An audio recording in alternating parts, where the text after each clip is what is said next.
Pasidungog sa kadaugan sa Sintay City ka awards na angkonan probinsya. Kusog sa nan klaro na tagapakita ang kahana sa turismo ng probinsya din tagpasidunggan ang Provincial Tourism Office atol sa flag raising ceremony niadtong Agosto 3 ning tuiga didoon sa may Provincial Capitol Ground. Ilayom sa rewards and recognition system sa Kapitolyo, pinaagi sa PHRMDO sa na Praise Committee, formal na tagkilaya ang mga opisina na nagdaya ng dungog sa nan excellence sa serbisyong publiko. Isa ka lig-on na pamatuon sa dedikasyon, teamwork sa nan profesionalismo na gobyernong probinsyal. Ang highlight sa pagkilaya ang mga kadaugan sa Surigao del Norte sa Caraga Tourism Officers nga summit sa nan pasidungog 2026 niadtong Hulyo 9 din na kaangkon ang probinsya nan sa Sintay City ka awards.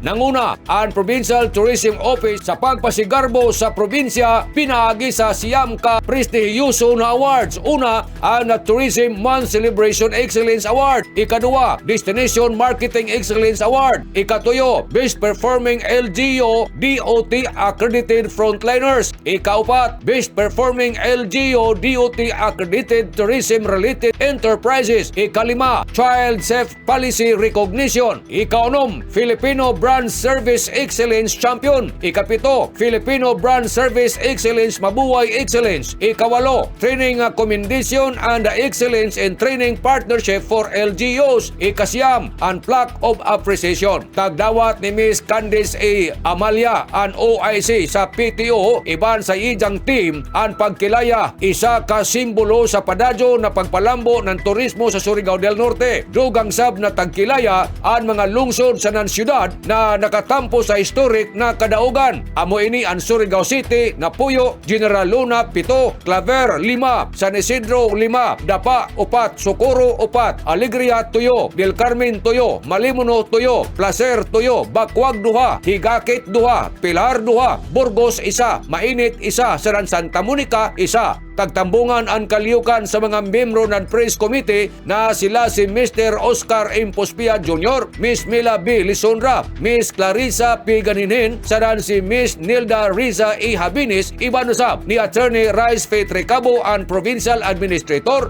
nga nagpakita sa ligo na suporta sa administrasyon. Ang sa Sintay City ka awards nagpamatuod na ang ato probinsya makanunayon na naglambo pinaagi sa kusog na panagiusa sa nandedikasyon sa serbisyong publiko. Nanukad, gikan diri sa Kapitolyo, ini si Marek Senars, Marcon Simlags, Mario Conales, simulan mula og salamat, marajaw na adlaw, natong tanan.